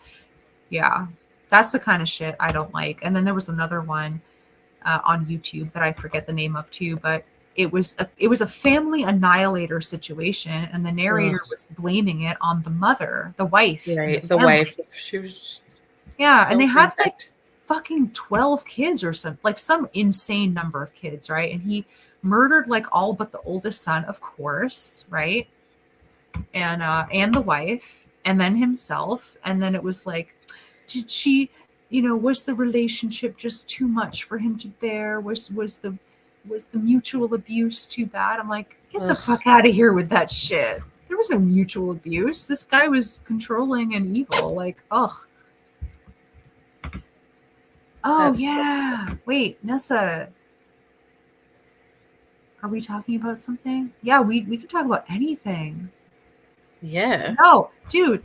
No. I was, as an American, I think Canadians are definitely more polite than we are, but I don't know. I don't know about like better or worse. I think it's just different. Oh yeah, it's just different. It's Like, just yes, different. Canadians have the like reputation of being like super polite and nice, and that's true, but there are multifacets to every person. And yes, we're nice and polite and whatever, but also Yeah, we have a big fucked up history of racism. Like, yeah. Sometimes politeness hides an underbelly. oh, yes, of Yeah, kind of like course. how British people are Yeah, unflappingly unflappable. unflappable and polite and just Hmm. very. But the colonialism, it's just like okay. I don't. Yeah. It's just yeah. I mean, we Americans have our issues for sure, but Yeah, there's a difference between like polite and friendly, right? Like, yeah, that's true. yeah. Yeah, Yeah. Nessa says, I hate the term mutual abuse. Reacting to abuse isn't a form of No, abuse. Big time. exactly. I'm not a believer in reactive abuse. I think that name is dog shit. I think we need to figure out another name because it has the word abuse in it. So Hmm. you're implicating the victim into mutually participating in what is being thrust upon her by her abuser, and that's not fair. Hmm. Yeah, and I don't remember if it was like 12 literally, but it was some big number of kids. Like this was a farming family, like in Australia or something. It was like a big Crazy. rural family. Yeah, and then the dad just killed them all pretty much except the oldest son. Oh my And God. the narrator just blamed like the mother, even though earlier in the story it was made abundantly clear that he controlled where she went, who she talked to, like, and then the Well, if only narrator, she didn't complain. yeah, right. Like, how could you tell that story and then be like at the end, be like, well, maybe it was like two people in a bad relationship. Like, no, fuck you, man. No, come on. Ugh. Uh, Oh yeah, we're just bullshitting right now, oh yeah, totally. Um, which is great. yeah. Something I want to just bring up. So on Instagram, somebody DM'd me. Oh Um, no. no, she just said, "Hey, I'm listening to your discussion right now. It's fire as always." But then she brought up something. If Oh. you're in the chat still listening, hi. But she said, um, topic hopping again. She said something that really made me think regarding abortion. She says, I would suspect that wealthy, affluent religious people aren't as upset when poor, working class women have abortions. Hmm. And that's something I not really put a lot of thought into, but I um, I don't. Okay, what else did she say? I want to hear her complete thoughts. oh, that's all she said. Oh, yeah, I don't know because the wealthy like an underclass of poor, numerous people. Underlings. Yeah, they don't like the fact that you know all the articles, hand wringing about the birth rates, right? Mm-hmm.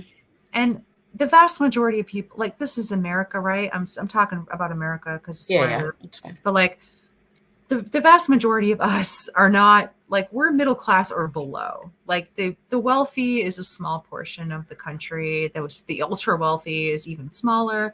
The most of us are living paycheck to paycheck. If you look at statistics, like most of Yeah, us yeah, yeah, don't, yeah. we don't have over $1,000 in our savings accounts. Like it's dire here. It's real dire, right? So most of us would be considered poor, I guess, by these wealthy elites, but they definitely want us having kids and they're not really doing much to incentivize other than trying to guilt trip people into doing it.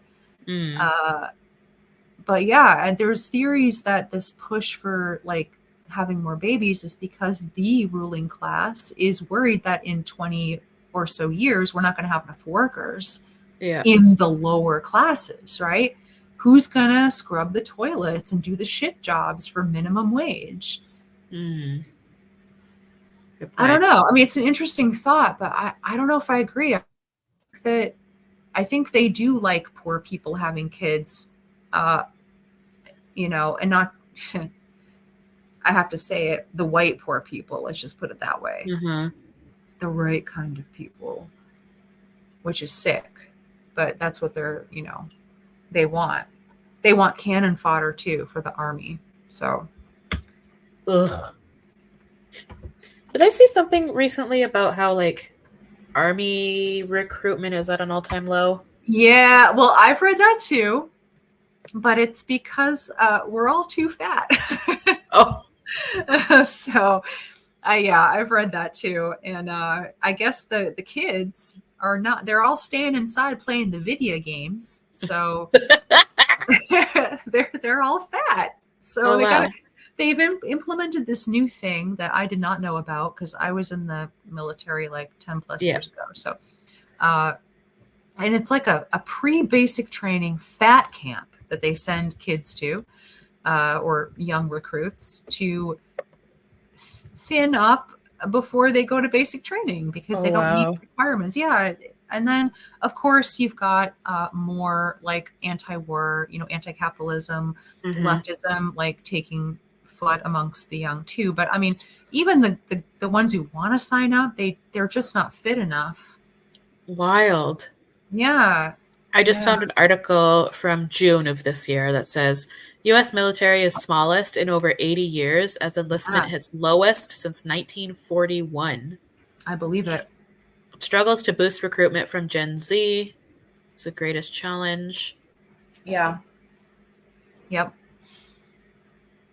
I mean, I know we got Wow. some Gen Z. We got some Gen Z in the chat. Yes. And very dear people that are Gen Z. But the other thing too is, I mean, they have articles out now about how Gen Z quits jobs at rates that other generations didn't. They don't They they don't don't like want put it. up with shit. No, they don't. That's like the good interpretation is they don't put up with shit. The Mm-hmm. less charitable interpretation is they also don't seem to have the level of resilience. Right. Uh, Oh, there's like that infamous TikTok from a little while ago, like a few months ago, earlier this year, of that woman. Like, she's definitely got a gender, you can tell by how she uh, looks. And she's crying on TikTok about how she was at a job interview and asked if they have accommodations for time blindness. oh, I saw that. And I she's like saw that. crying about how it's so unjust and unfair to expect her to get to work on time. I was I like, unbelievable. Like, oh, yeah, that's the kind of stuff I mean. And ballistic, I agree with you. Like, you should not put up with shit. Like, there's a big middle ground though between putting oh up with yeah. shit and And like, just like being a decent, like, you gotta, we live in a right. capitalist society. Like, you kind of do have to a little bit participate if you want to survive. You Like, do. it You do. sucks and we should be working for something better, fighting Yes. for something better, but that's the system we got right now. And you can't just like cry on TikTok because you No. have to be to work at an X amount of On time. time. Just being to work on time. Like just showing up. It's not about the tasks. You just got to be there. Uh, I have work advice that has served me well, and it's through real hard experience. But always give just 80% at your job, Hmm. and occasionally be a rock star. Like if shit hits the fan, occasionally, and you rise up, and Right. people are like, "Wow, thanks, existential gamer, you really came through." But don't do it every day. Don't do it every No, week. oh my God. Don't do that. Somebody in the chat said maybe it was you. Oh Ooh, no, it was me. Ballistic. Oh no. Your work will never be loyal to you, so you shouldn't be loyal to Yes. them either. Absolutely. 2 weeks notice is a courtesy you give them. Yeah. Don't ever And the feel whole pressure. like if your employer is like, "Oh, we're a family here." It's like, Oh, that's a "No, big red you're not." flag. They Hey, Your listen, family cares about you, your job does not. any listeners listening right now, number one red flag when you're looking for a job, we're like a family here. You need to run fast. Yeah. I had a workplace like that, and it was very toxic and terrible and awful. Ugh. So, yeah, that I've been means they pretty can abuse you like an abusive family. Yeah. Yeah. I've been pretty lucky in my work history in having like pretty good environments. Like my last job, I loved that job so much, but the last year it became unbearable because the management changed to some psychos. Yeah. But the first few years I was there, it was awesome, and like the environment was great, the staff were all great. Like we had such a good thing going, and then management changed and it became a nightmare and super toxic and unbearable. So I had to leave. Now I'm in a really good spot. Like I fucking love my job. I know I've talked about that Yes. many I times. love that you love your job. It's good to be Yeah, I mean, passionate it's about not like something. I'm like oh, I'm a slave to the capitalist machine, but like I am just really happy at my job and I But do like, have like a great boss and yeah. if you find fulfillment in your work, you got to do it anyway. So you might as well Mm. try to have a good time, right? I like my job too. I don't Yeah, think I'm really lucky. I'm not as passionate about it as you are because it's just accounts, like it's accounting. So it's like, Yeah. okay, wow. I'm not making like a difference in the world, but it's fine. Like it's good. Yeah. Yeah, that's all that matters. Um I not really, I wouldn't say that. I would say more community outreach. Yeah, community outreach. I work in addiction and mental health with my primary clientele are people who are experiencing homelessness, who are uh, uh, using substances, living in encampments, street level prostitution, that kind of thing. So yeah, lots of outreach. I am downtown in the downtown core most days. Um, but I love it. I just love my clients. I love the work. There's never a dull moment. There's always something crazy going on. Um, something crazy, something funny, something fucked up, something heartwarming. Like it's just Yeah, every day is so sounds different, and there's interesting. always yeah, it's great. It's the best. It's so fun. Um, yeah. Yeah, Miku, that's gross. What did Miko say? She said, my older male coworkers told me I didn't have to worry about possibly being part of almost half the people at my startup being laid off because I could just. Ew! I'd just be like, why don't you do OnlyFans, dude? Gross. That's so fucked up. To It just, is like, you fucked can't. up. The way that OnlyFans has just become a part of the culture I is know. crazy. Like, you cannot say that to somebody at work. That is sexual harassment. It But like is sexual it's harassment. just such a part of the nomenclature these days that it's like nobody even Yeah. thinks of like oh, you just have an OnlyFans or like I've heard like so many stories from like women on like dating apps and stuff who like the first message a guy sends them is Yeah. like, "Hey, Do do you you have an have an OnlyFans?" OnlyFans? What the fuck?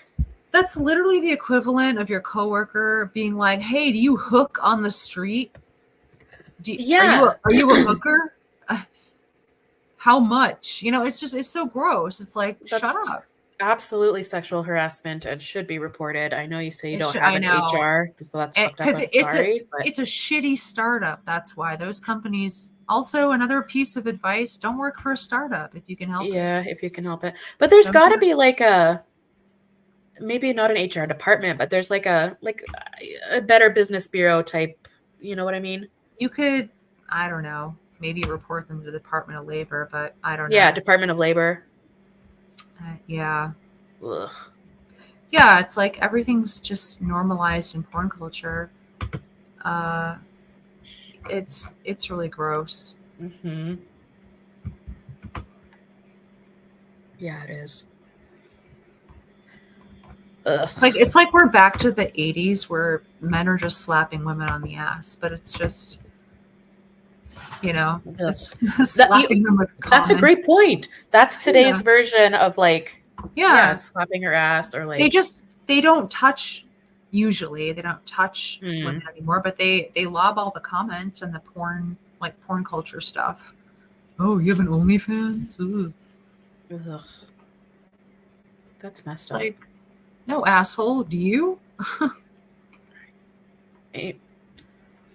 Ugh. Do you Yeah, where yeah. you Oh, sorry. I was just agreeing with Ballistic about HR. You, Yeah. you want to be wary. You want to really know your bosses and know the HR culture. And like Mm-hmm. it's sometimes it's just better to leave, y'all. Like sometimes. Or if you at least like, ideally if you had a union you could go to, but Oh yeah, but if you're in America, chances are you won't. Maybe in mm, Canada, but yeah, yeah. yeah. Sometimes it's better to just like put away put away your pride and just look for another job rather than fight it, even though it feels terrible because the workplace is so bad. Like I've been at places like that. And trying Mm, to do that is like that Greek myth of the guy pushing the boulder up the hill for all eternity. Like you don't want to do that. It's not worth it. Like we talked about up thread, your job doesn't care about you and you can mhm, find another one. Just polish up your resume. I don't know. I mean, it might take a little bit, but you can find one. So mhm. Um, anyway, sorry. does where you work, is there Mm. any pressure at all for like the gender stuff, like to have pronouns No, in your email signature or not one iota. that's good. Yeah, so far. Although some Yeah, of my there's not oh, go ahead. sorry. No, I was going to say some of my outside business contacts do have Mhm. like Sharon Smith, she, her, and Yeah, I'm like like, no shit, Sharon. Who could have oh guessed? God, it's an email. Who cares? Yeah, Yeah, there's not like I haven't had any it's never been mentioned or brought up to me at work in any way, but the field that I work in, like everyone has pronouns in yeah, signature. I don't and I won't. I will no, not do it. But it's just yeah, it kills me when I'm like, yeah, Daniel, he, him. Oh, okay. yeah. No Who would shit, have Sherlock. who would Jesus have Christ. guessed? Like it's You never know, there's I don't never know. like a like it's never like Brian, he, they. Like it's never that. It's always like, duh, you're a man. Yeah, but I've seen I don't know if how true this is, but I've seen online just regular like women that present feminine, and they're like Mm. he, they. It's Oh like what? yeah. Oh Like yeah. It's like the non-binaries who are he, theys are the most hyper feminine. what the heck? It's so weird. It does not Lee Mux. It does not make sense to me like these he, they non-binaries who No. are gender neutral or whatever the fuck they are and be Like um super duper femme, like hyper femme. extremely like the most hyper feminine female presenting ever. The Yeah. hair, the caked on makeup, heels, the The floral prints, nails. the dresses, the nails, everything. And Wow. it's he, they. And it's like, Jesus. No. mm, How could you? What? What's wrong with you? yeah, I don't get it. Like, I know there's not a way to be a man or to be a woman, and It's whatever, but it's biology. like, if you're Yeah. saying that you don't have a gender, why are you performing only the one gender that coincidentally is the one that you were assigned at birth? Right. But It's so enlightened female, weird. these women do shave though. They do the whole Megillah, like the whole 9 yards. I know. Yeah, extremely. Yeah, like if it was like a tomboy who didn't shave and kind of I guess kind of like me, I guess. Mm, But I don't do my hair. I don't wear makeup. I'm wearing a t-shirt right now and yeah. I'm dressed like a slob. So like okay, he they. I'm not a he they, but Right. I'm not dressed to the nines with my hair all done up or anything It's like so weird. it really is. It's weird. What's going on? Are they trying to somehow gain more respect? Because I don't agree with femininity practices. Okay. I don't agree with Hmm. makeup. And I think it's oppressive to women to have to do that stuff. But I know that people also don't take women, it's like a double edged sword. They don't take them seriously if they're femme, but they expect women to do it. It's like, you got to do it to be like a quote, real woman, to be desirable, to be hireable, blah, blah, blah. Right. But when you do it, you're a bimbo, you're dumb, we can't take you seriously. So I wonder if the he they is their attempt to gain respect back. Like if people see that they're he they, and even though they look very femme, like they're not going to treat Hmm. them like those other bimbos or whatever. They're going to treat them. I'm trying to wrap my mind around why they would do that. Yeah, it's so weird. I don't know. I'm not saying anything I said before. I'm not saying I agree with that interpretation. It's just kind of, it's what I see. It's like what cultures does. Yeah. Last week at work, I had an encounter with 2 Tims. Ooh. One was a client, and one was a support worker who brought their client to see me. And like, I feel bad for the clients who have to deal with the Tim support worker, because it's like, my clients are homeless, they're using drugs, they're prostituting, they're like survival sex work. Like they don't like. And then to top it all off, they have to say that this man is a she, her. Right. Like they're not even in the first world problems of whatever Tims are doing. No, they're in the like extreme, like depraved. These people don't have time to even question their gender or whatever. No, let alone like they're trying to survive on the street, but they also have to remember to call this actual obvious man she. Like does the caseworker like freak out if they don't? I haven't witnessed anything like that yet, but I've seen this person a couple of times. And last week, the client that he's a he, but identifies as a she. Anyway, the client he brought in was like a man in his 50s, and I'm just like, oh my God. Everyone can see that you are male. Also, crazily uses his boy name still.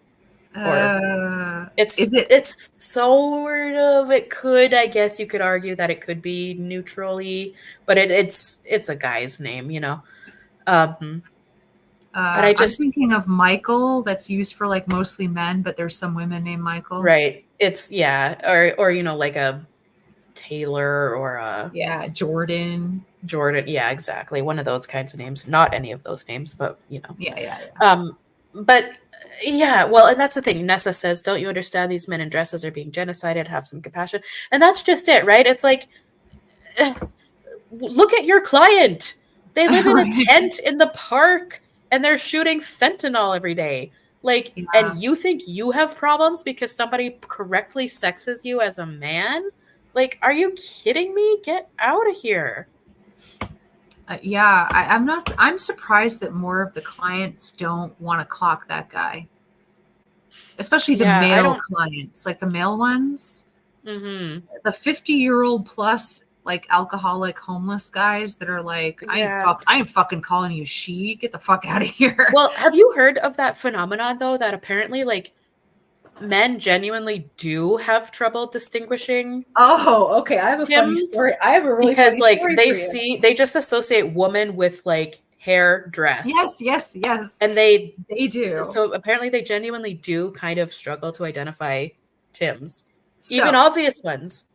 I used to work at the airport, and people would come in, and my male coworkers would always have a huge amount of trouble. Now, this was before all the gender stuff, right? Before. So there weren't any like trans people or whatever walking around really. But there were very androgynous people. And my rule of thumb, these men, if a woman came in and she was very butch, like very short hair, right, very like just masculinely dressed, they would honestly think that was a guy. And I'm like, are you blind? That's a woman. And they're like, nuh-uh. Like, yeah, it's a woman, I promise you. And then of course she would then speak and he would be all red in the face like, oh, oops. In no way did she look like a man though. Yeah. Like, yeah, she was masculine. And then there was like dudes with long hair and some, you know, some kind of kooky kind of guys that would wear like feminine clothes and stuff. And these guys were confused. They were like, oh, is that a chick? I'm like, no, what? Yeah. They were all apparently it's a thing. idiots, just They struggle dumbasses. to clock. Yeah, so weird. So 15 weird. cents? That's so low. Oh my God. Yeah. Yeah, even when like it's clearly a man, like Yeah, you you can see know, his 5 o'clock shadow there's ballistic. something Yeah. to be said. Like there are trans-identified males who, like, at a glance could pass. There Yeah. certainly are, but Right. like when it's obvious, it's so obvious. But men apparently struggle to identify. Um, I've seen this in action, and I can attest anecdotally to this being true. Men are really dumb with this. Men, listen, if any of you are lurking, like it, try to look beyond like the hair and like the yeah, and the skirt dress. goes spinny. Right. Like look at the stature and The hands, the nose, the the, ears. the 5 o'clock shadow, the voice. Yes, Like the Adam's seriously. apple. The Right. brow ridge. This reminds me, Ballistic said one time I clocked a Tim from such a distance, even I was surprised. There are so many Yeah. times when I'm on like Twitter. Oh, my COVID. Oh, Oh God, sorry. no. It's okay. Take time. Okay, when I'm on like Twitter or TikTok or whatever, and I will see on my phone the tiny little itty bitty, tiny avatar of the person. And Yeah. I'm like, oh, that's a man. And I open the profile and it is. And it's like, as tiny as the avatars are in the chat here, like, and I'm like, oh, that's a dude. Like, Yeah. Yeah. One well, yeah, time. that's why they always think they pass when they don't, right? Hey, Because they're right. doing the woman steps. They're doing the dress, they're doing the makeup, they're doing the long hair. So obviously it's a woman, but it's like, no, like everyone can see that you're a man. Just the utter confusion that I would get. Also, one time years ago, I was watching a documentary with a man, and it was about the founding of the video game industry. And they interviewed a quote unquote woman, a at this point Oh boy. middle-aged woman. So she, quote unquote, was a larger woman, older, kind of mousy looking, like a programmer would look, right? Mm-hmm. And I turned to my male companion and I said, "That person was born a man." And they were like, "Nuh-uh, no way. That's a woman." Like, Like, yes, way. nope, nope. And they went into the backstory of this particular developer, whatever, programmer. And turns out he had won a contest as a boy in a video game playing contest back in like the early Mm. 80s. And there was footage of this kid. And I'm like, booyah, look at that. And the guy was flabbergasted. He was like, "What? I would have never guessed." I'm like, Are you serious?" Mm-hmm. No, this is clearly not a person born a woman. Yeah. Just so weird how people men really can't None. tell. I swear. I can always tell. Yeah. And it's not like a malicious thing. Like, I really don't care No. when people are living their lives. Like, No. I do It's not not care, malicious. but I do always notice. And it's like, oh, that's Right. like, Yeah. I would never be in public and be like, oh my God, that's a man. Like, No. I might be a TERF, but like I have some decorum, right? Like, God. Right. But Right. in my head, I'm always like, oh, that's a man. My thought process is literally I'll look at them and I'll just go, "Huh, okay. I know." Mm-hmm. Like I just know. And then I just move on. Like, oh, Like it's not noted. like I'm not like oh, making the sign of the No. cross and just like sprinkling No. holy water on them, like, "Be gone, ye." No. Yeah. But it's just more like oh, okay. I see. Mm-hmm. So that's what's going on here. Yeah. Yeah.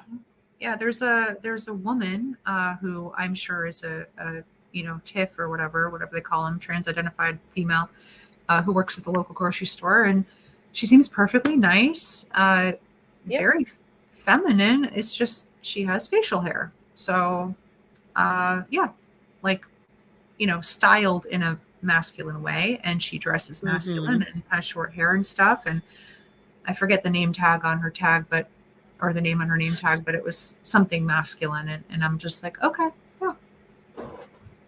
Yeah. Yep. Yep. I won't lie though, when I see trans-identified females, but who have obviously been on testosterone for a long time and like have facial Yeah, hair and they stuff, like pass it's better. they pass better, but I find it to be quite like uncanny valley because it's like Yeah, I'm seeing the male characteristics, like the hairline, the facial hair, right. but I'm like, but like those like the eyes for me always give it away. I'm like, oh, that's a woman, but like Yeah. it's uncanny because it's like you could tell that's a woman, but like the outside looks like a man, but it's not Yeah, like. there's something off about it though. Yeah, Mhm. I agree. And listen, I don't know if this is just a stereotype, but they're always the shortest women. Oh, of course. I mean, women are statistically like so much I smaller.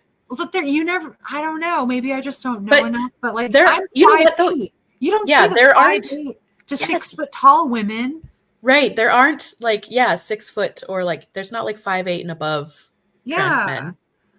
They're right. all like 5'2", They're five all three. like little elfin, like boy looking women, and I'm just like, you're very handsome, but like clearly, I'm sorry if Yeah. you can tell. I'm sorry, but I wonder if there is something to that because so often trans identified females transition right to like escape yes, misogyny, I would agree to with you. escape feeling vulnerable. And, you know, a woman who is 5'10", 6 feet tall is not going to have the same experience in the world as a petite 5'2" woman. Right, right. Yeah, Hmm. because in high school, I never experienced this because I'm very tall, but the boys would sometimes just pick up the little Oh, yeah. teen girls as a joke and just carry them off against their will because they were small. And I would look at that, I'd be like, dude, what the fuck are you doing? Oh, yeah. That was my experience as well. Actually, I've told everyone my whole life that I'm 5'2", but 2 weeks ago I had a physical and I got Oh, measured and I am 5'1" oh when I no. really stand up straight. So, You're so small. yeah, and so that I had that experience in school. Um, I'm gonna Yeah. show. So, of course, having experiences like that as a very small woman would scare the shit out of you, right? Mhm. I have to show you this meme that Ballistic just sent me on Discord. I want to see. I want to see. Yeah, a radiated woman, being a tall woman has really afforded a lot of security, to be honest. I've seen that before. That's funny. It's true though. Yeah. I mean, yeah, I don't want to make fun of people, but it is fucking funny. Listen, if you don't laugh, you'll cry. So That's right. you got to have a sense of humor about yourself. I don't know. No, it's not that I shrunk, it's that I didn't realize how It short was I actually was it was forever. wishful thinking, that extra Yeah, big inch. time. Yeah, I think Wah, wah. to go back to being tall, like what a radiated woman said, Mm, like I think there's a sense of security, perhaps false, that comes with being a tall woman. Uh, sure, yeah. yeah, because when I was younger, I used to think I could hold my own against a man because of my Mm, height. And I was disabused of that notion pretty quickly by a male friend of mine who decided to test my bravado by like mm. basically pinning me down on the floor. So, Yeah, like the most basic scrawny dude can overpower like one of the yeah, strongest of women just based on right. their biology, which is like so scary. This guy was like a fat, out of shape D&D nerd who smoked Hmm. cigarettes, and I was Yeah. a early 20 something, relatively fit young woman. Hmm. And it's just like their natural like testosterone, body chemistry, body makeup, muscle distribution, etc. Yep. Yep. It's scary. Hmm. At least I don't have the pick up and go factor, but I can still be, I can still be subdued. I'm a woman, so Yeah, of course. Scary. yeah.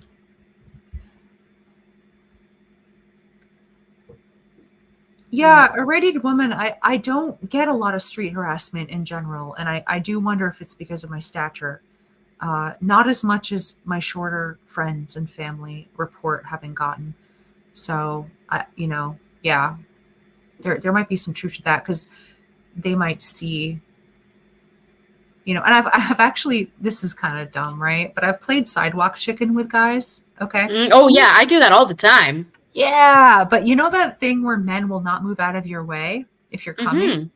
I'll stay. Yes. I'll stay on course. And Oh hell yeah. usually, yeah, they'll duck right out of the They'll way. or they'll clip you in the shoulder because they assume that you will just move because you're a No, woman. I don't play that shit. When I'm no. walking down the street, I am like the woman who played what's her face on Game of Thrones, the blonde one. Oh, She I said know like her name is Daenerys, right? Or is it Sansa? yeah, Which I one? don't know. There's, I've there's never a seen the couple show, blondes. but I saw a clip of the actress talking about like getting into character. She just like lifts her chin and thinks murder as she walks Oh, to get okay. into character. That must be Daenerys then. Yeah. Okay. Well, Okay. and that's the way I approach it when I'm like walking downtown. Like Yeah. I am not moving out of the way. I'm not like ducking. I'm not making myself smaller than you. Right.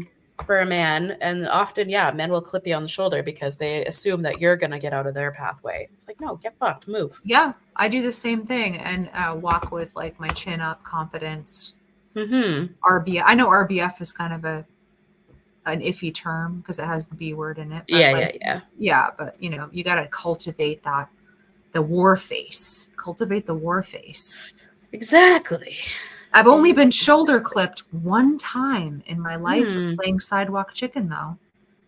They always move at the end, except that one guy. So,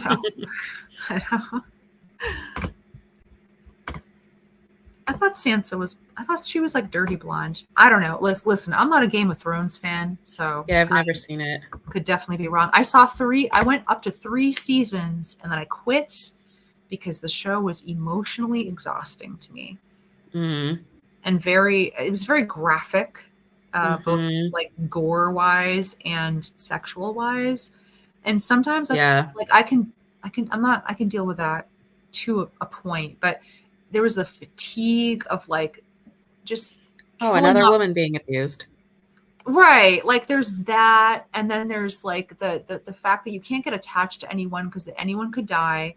Mm. Shows like that. Like it's like I get the realism of it, but after 3 seasons of it, it was just like, oh man, I can't root for this. I can't like get attached to anyone because they could Yeah. die horribly, and there's all this like weird sexual stuff and rape in the background, and it's just not for me. This is not for me. I'm gonna drop it. So I did. I Yeah. gave it a shot though. It's like that. I once saw a thing like so many of these like male directors and shit will say like, oh well, like the violence against women and stuff like, oh well, it's historically accurate or But it period has like dragons. for the time period or whatever. Mhm.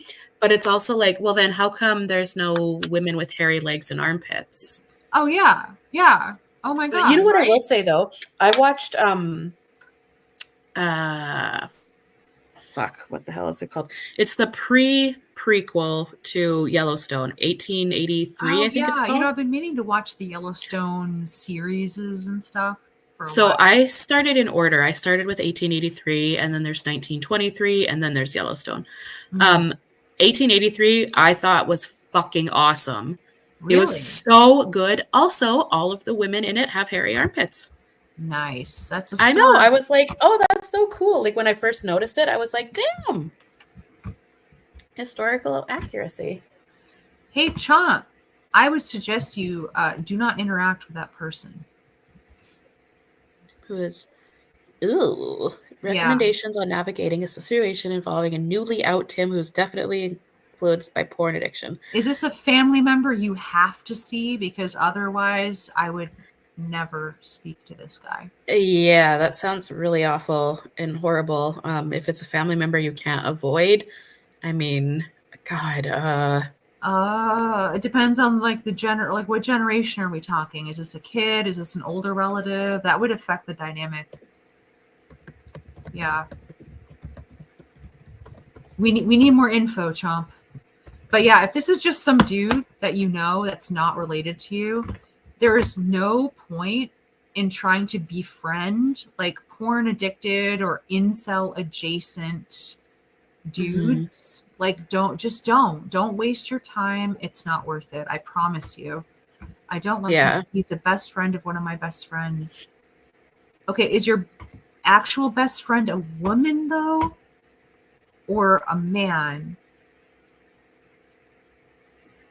Yeah, but still, I would really limit or try to stick to group only activities with this person. Believe me, I have had a lot of male friends in my life, and a lot of them have been like that nerdy kind of porn addicted incel adjacent dudes, and it literally has never been worth it to try to reach him or befriend him or talk with him, debate, nothing. I'm 45. I've had a lot of these experiences, so I would really I mean, yeah, don't the be way I alone with treat this him. kind of the way I treat these kinds of situations is like I have friends who have boyfriends or husbands or whatever, right? Like, Yeah.